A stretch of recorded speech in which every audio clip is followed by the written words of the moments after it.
All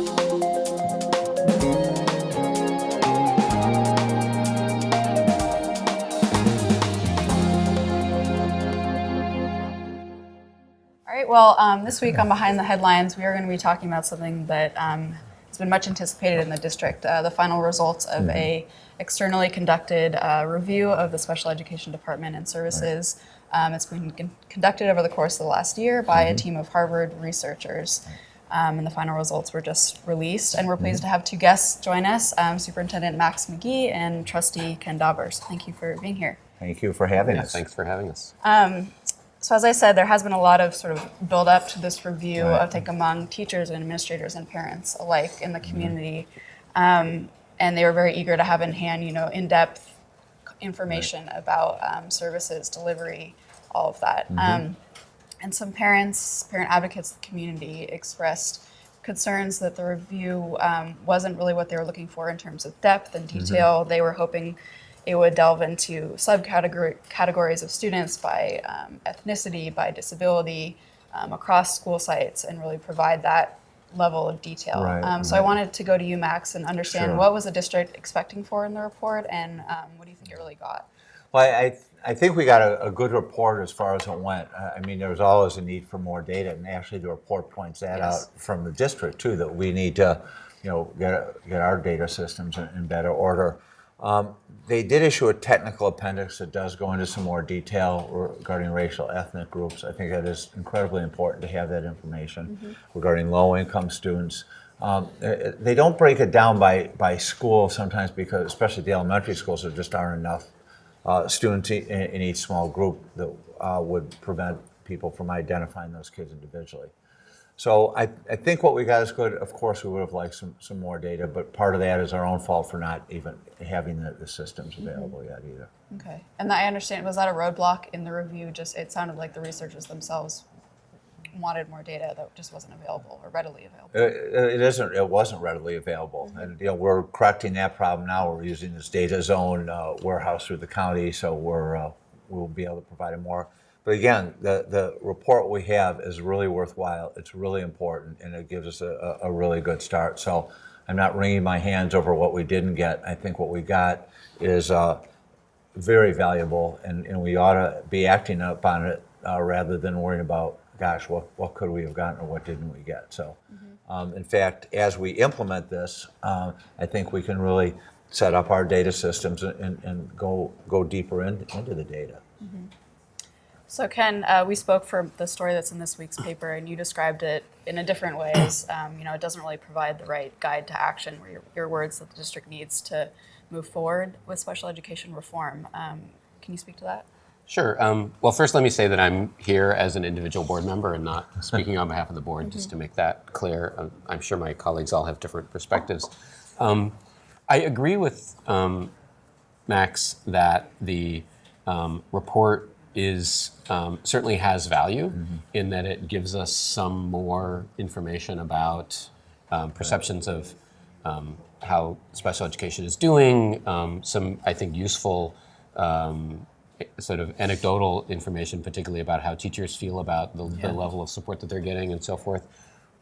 Where I think that we still need more is in the area of specific detail around how well are we doing with service delivery. So, how are we doing in terms of goal setting, goal meeting? Are the resources that we have in terms of aid support the appropriate ones? Sort of the nuts and bolts of service delivery, which is there's no surprise in that. I talked about this, I think, a year and a half ago when we contracted for the report, is that I thought a real program evaluation would deliver the most value for us. Because my experience in talking with special education families, both before I joined the board and after, is that it's really at the level of communication and transparency and the nuts and bolts of service delivery that there is the most need for improvement.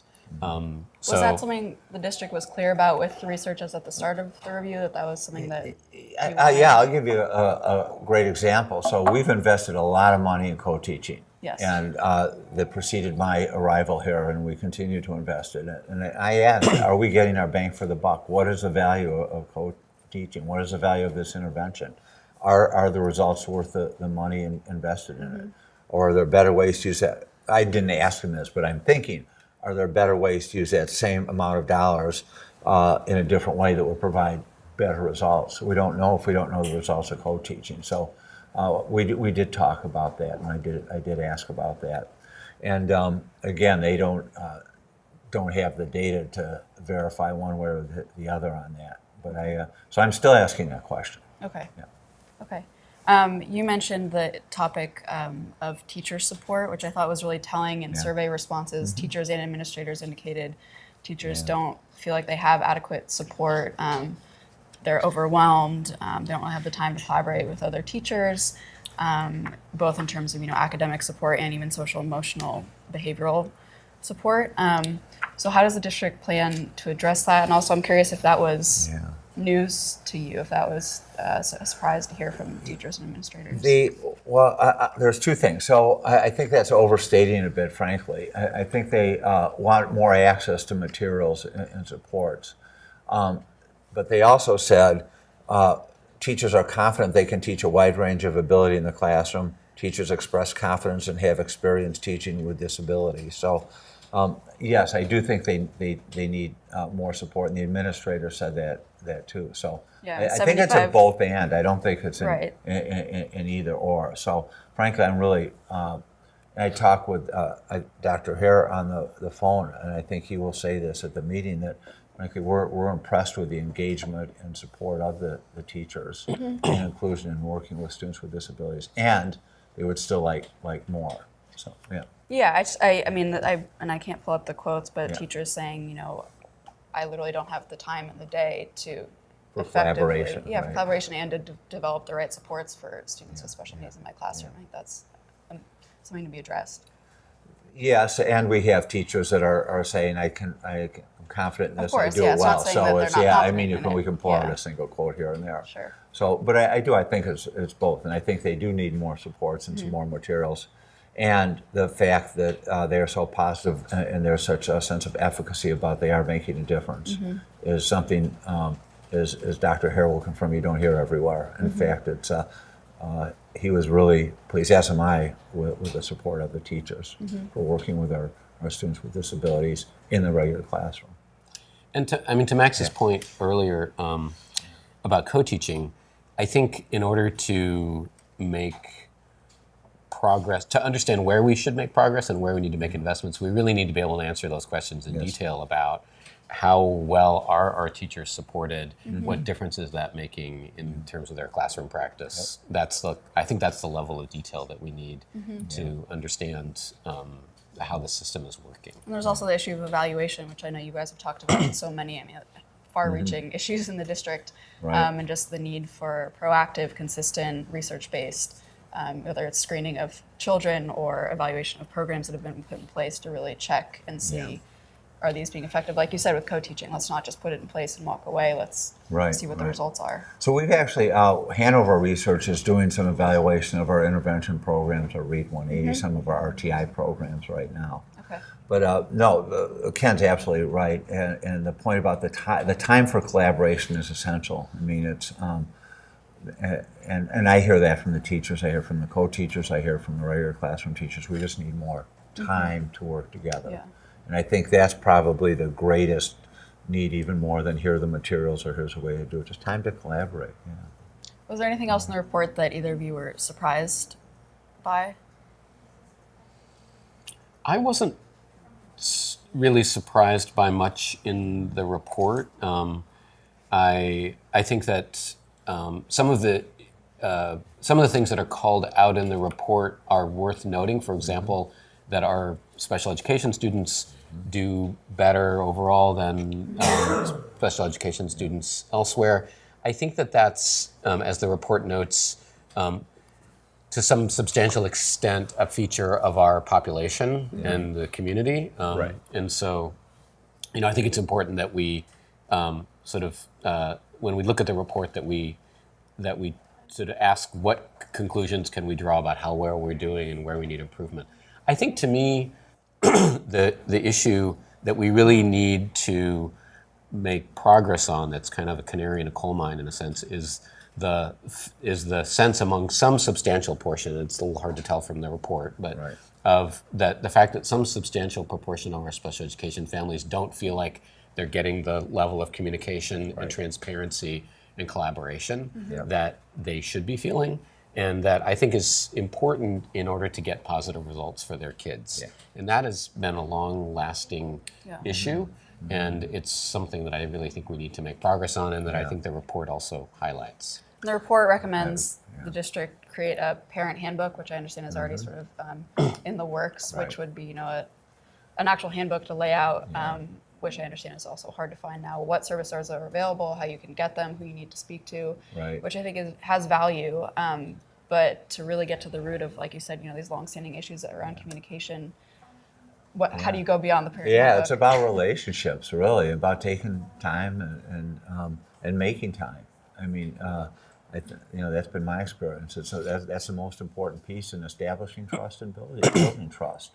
And I thought, to your question earlier, it was really interesting to me that it's absolutely right. 40% said they described the identification process as not at all positive or maybe a little Of parents. positive, and 39% said extremely positive or very positive. So we certainly have examples of where this works well and why it doesn't work well for that 40%. So that's why we really want to dive in and talk to these parents who've had good experiences and poor ones, and what can we do to get better? So, it certainly is more than just a piece of paper, a brochure, or here's a website. I mean, and quickly to your other questions, I was not surprised by the fact that our historically underrepresented population is overrepresented, but I was surprised at how far overrepresented. Yeah, it was double the That national really, and state rates. yeah, that really was an alarm to me, and I actually shared that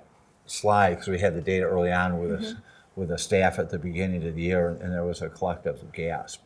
And I think it goes back to, I think one of the great findings of this report, we can't wait for failure. This can't be a system about failure. It has to be one about prevention. And again, I think that will help establish trust. If you start focusing on prevention before failure, Right. I mean, no one wants to hear their kids failing. So what can we do ahead of that? And then I was a little surprised about all of a sudden, let's go to UDL. I mean, it may be, the answer, but, I'm not so sure we should start switching gears right now. I think there's Yeah, and in talking with parents, it I wanna sounds learn a like, little more about that. well, that's a positive. I mean, Yeah. it's sort of, I mean, Yeah. it's not differentiation, but it is sort of, Yeah. structuring a classroom so Yeah. it addresses students with varying needs, and Yeah. that's admirable and positive and Yeah. a goal to have. Right. But the parents from the Community Advisory Committee, special ed group, were saying that's on one whole other end of the spectrum that the district is not quite at yet. Yeah, and that's what takes time to move there. And we don't have time. There's I think some I get a sense of urgency from reading this report about some things we need to do much sooner than later. And I did want to ask really quickly, you were noting some results from the survey. Will the full raw survey results be released? While we've asked for them, Ken was the first one to request them, All right, you're on it. and rightfully so. I'll say that. And so I asked Dr. Hare that same question, and they won't release interview data where they've promised confidentiality, so we won't get where someone can be identified. Okay. The principal of what Barron Park said this, and the principal or the assistant principal at Gunn High School said that. But we do want the raw data tables and the raw numbers. So the district doesn't even have it at this We don't point? have it. No. Okay. No. And I'd like to make that open. I want to have our research department look at it. As I said, I think there's some information in here that we can dig into and maybe get some answers.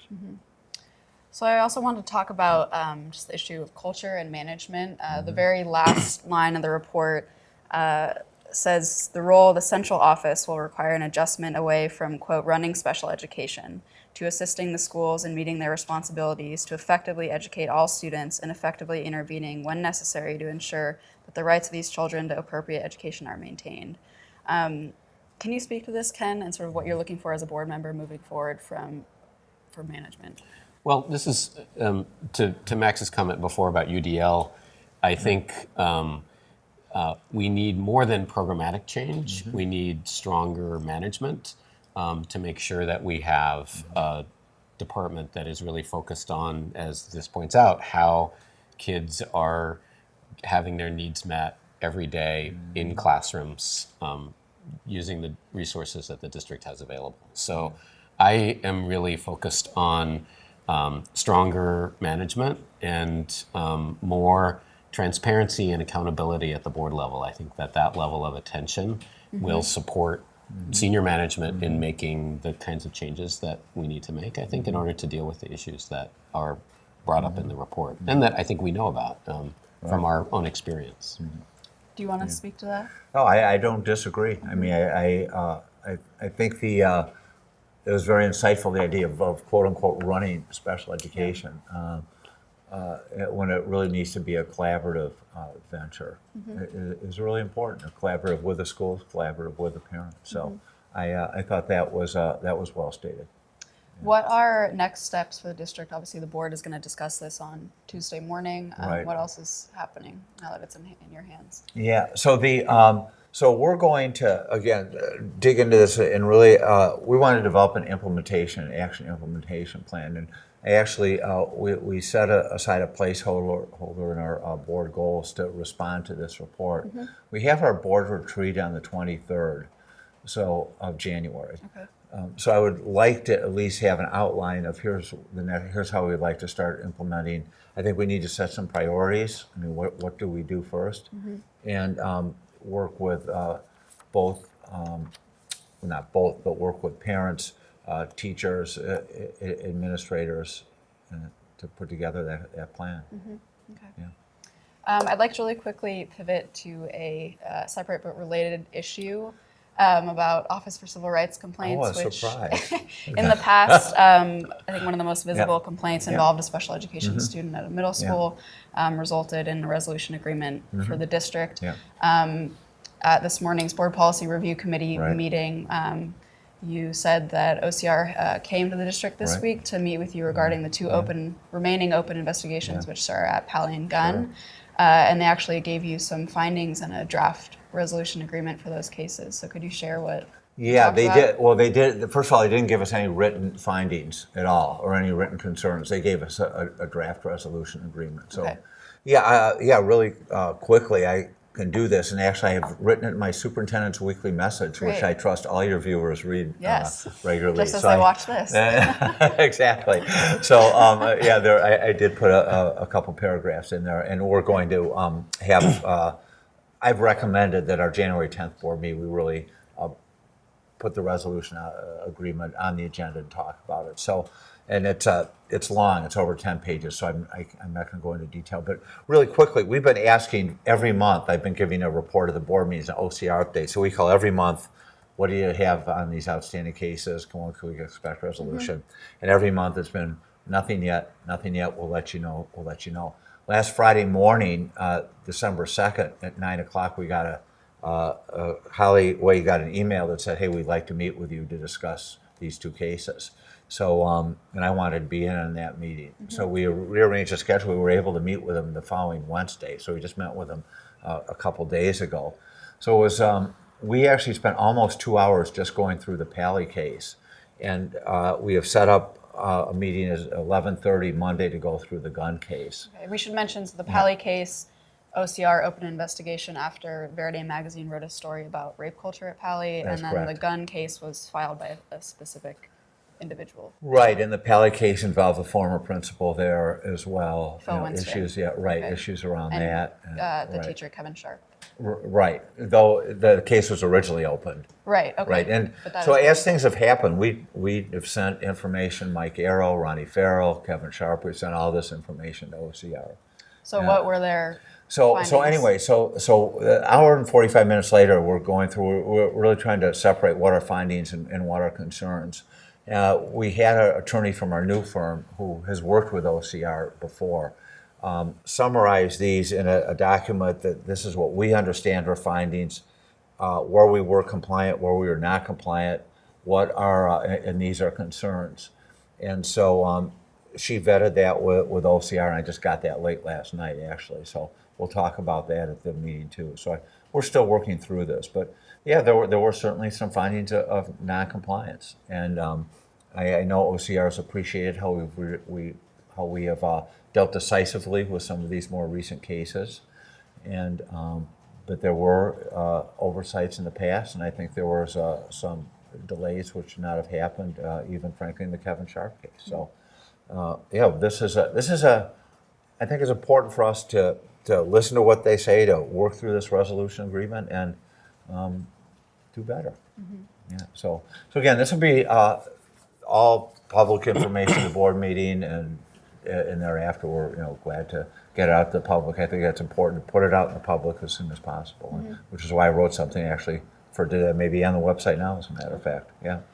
Is there anything you're expecting to see as a board member or looking for now that this final, I mean, it's not a final step with OCR, but some movement from them on what needs to be done here? Well, I think, first of all, I want to offer a real compliment to Max for how he has managed the relationship with OCR and the stance that he is taking going forward. That the focus on transparency and collaboration and using this as an opportunity to improve is really critical, I think. So I'm looking for, us, the district, taking this seriously, doing it in a way that is transparent to the public.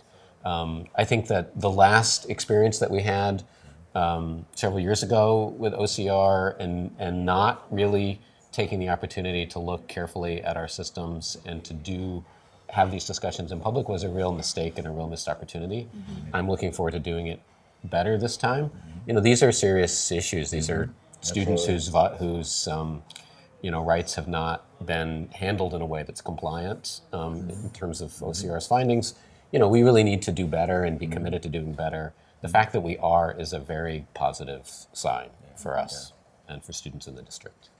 Great. Well, more on that later. There will be more on that. Yeah. Yeah. Great. Yeah, so. Well, that's all for this week. Unless either of you have anything else you want to. No, I appreciate the opportunity. Again, I think the more data we have, the more information we have on ways we can get better. We're always eager to learn. So I hope that those folks listening to this broadcast, if they have ideas, we'll share them with Ken. We'll share them with me, so we can get some things done. Our job is to make it better for our students. To focus on our goals of wellness and safety and high quality teaching and learning, equity and access. And so the more we hear from the community, the better. If you enjoyed today's discussion, you can find more by clicking subscribe below. You can also find more news at paloaltoonline.com. We're on Twitter at Palo Alto Weekly, and I am also on Twitter at Kadvany, my last name, Kadvany. Thanks so much, and see you next week.